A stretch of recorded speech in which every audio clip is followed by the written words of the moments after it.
ನಮಸ್ಕಾರ. ಈ ರಾಶಿ ನಕ್ಷತ್ರದವರಿಗೆ ಯಾವ ಕಾಯಿಲೆನೂ ಬರಲ್ಲ. ಈ ರಾಶಿ ನಕ್ಷತ್ರದವರಿಗೆ ವಿಪರೀತ ಕಾಯಿಲೆಗಳು ಬರುತ್ತೆ. ಮತ್ತು ಈ ರಾಶಿ ನಕ್ಷತ್ರದವರಿಗೆ ಆಯುಷ್ಯು ಜಾಸ್ತಿ. ಈ ರಾಶಿ ನಕ್ಷತ್ರದವರಿಗೆ ಆಯುಷ್ಯು ಕಡಿಮೆ. ಆ? ಯಾವ್ಯಾವ ರಾಶಿ ನಕ್ಷತ್ರದವರಿಗೆ ವಿಪರೀತ ಕಾಯಿಲೆಗಳು ಬರ್ತವೆ, ಯಾವ್ಯಾವ ರಾಶಿ ನಕ್ಷತ್ರದವರಿಗೆ ಕಾಯಿಲೆಗಳು ಬರಲ್ಲ, ಯಾವ ರಾಶಿ ನಕ್ಷತ್ರದವರು ಅಲ್ಪ ಆಯುಷ್ಯ ಇರ್ತಾರೆ, ಯಾವ ರಾಶಿ ನಕ್ಷತ್ರದವರಿಗೆ ಆಯುಷ್ಯು ಜಾಸ್ತಿ ಇರುತ್ತೆ, ಹೇಳ್ತಾ ಹೋಗ್ತೀನಿ. ವಿಡಿಯೋನ ಪೂರ್ತಿ ನೋಡಿ, ಎಲ್ಲೂ ಸ್ಕಿಪ್ ಮಾಡೋಕ್ಕೆ ಹೋಗಬಾರ್ದು. ಆವಾಗಲೇ ಗೊತ್ತಾಗೋದು ನಿಮಗೆ. ಮೊದಲು ಹೊಸದಾಗಿ ವಿಡಿಯೋವನ್ನು ನೋಡ್ತಾ ಇದ್ದವರು, ಮೊದಲನೇ ಬಾರಿ ವಿಡಿಯೋವನ್ನು ನೋಡ್ತಾ ಇದ್ದವರು ಚಾನಲ್ ಸಬ್ಸ್ಕ್ರೈಬ್ ಮಾಡ್ಕೊಳ್ಳಿ. ವಿಡಿಯೋ ಇಷ್ಟ ಆದರೆ ಲೈಕ್ ಮಾಡಿ. ಇವಾಗ ನೋಡಿ, ನಾವು ತಿನ್ನೋ ಆಹಾರಗಳು ಏನಿದ್ದಾವೆ ಎಲ್ಲ ಕಾರ್ಬೋಹೈಡ್ರೇಟ್ಸ್, ಕಾರ್ಬ್.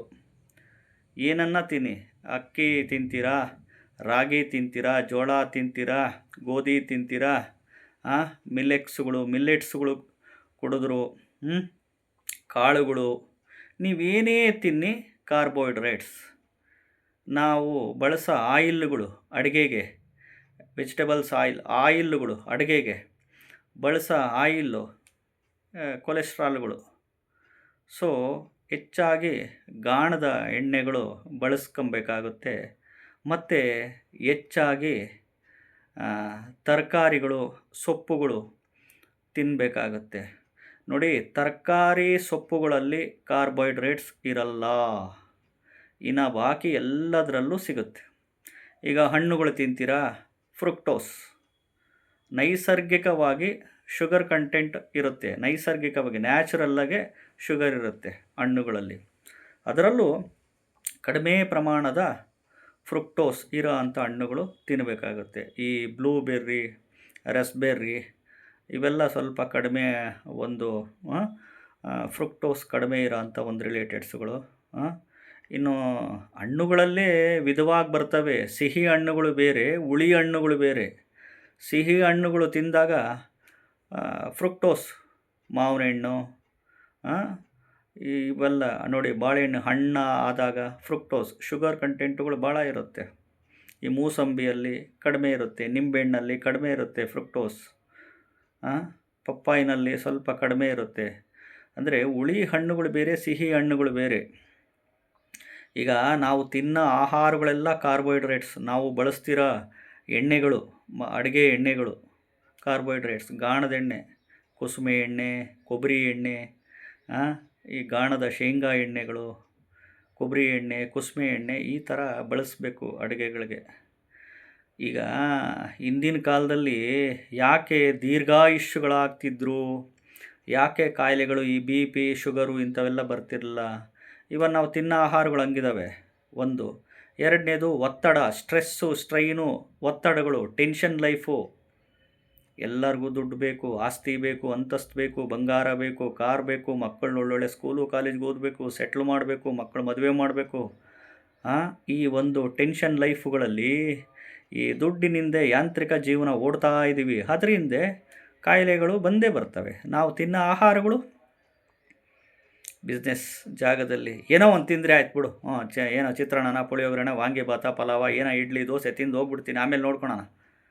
ಅದು ಹೆಂಗಾಗ್ಬಿಟ್ಟಿದೆ ಅಂತಂದರೆ, ಒಂದು ಕಡೆ ಮನುಷ್ಯ ಹೋರಾಡ್ತಿದ್ದಾನೆ, ದುಡ್ಡಿಗೋಸ್ಕರ ಹೋರಾಟ. ಸೈಟ್ ತಗೊಬೇಕು, ಮನೆ ತಗೊಬೇಕು, ಮಕ್ಕಳು ಓದಿಸ್ಬೇಕು, ಮದುವೆ ಮಾಡಬೇಕು, ಬಂಗಾರ ಮಾಡಿಸ್ಬೇಕು, ಇಷ್ಟೆಲ್ಲ ಮಾಡಬೇಕು, ಹೋರಾಟ.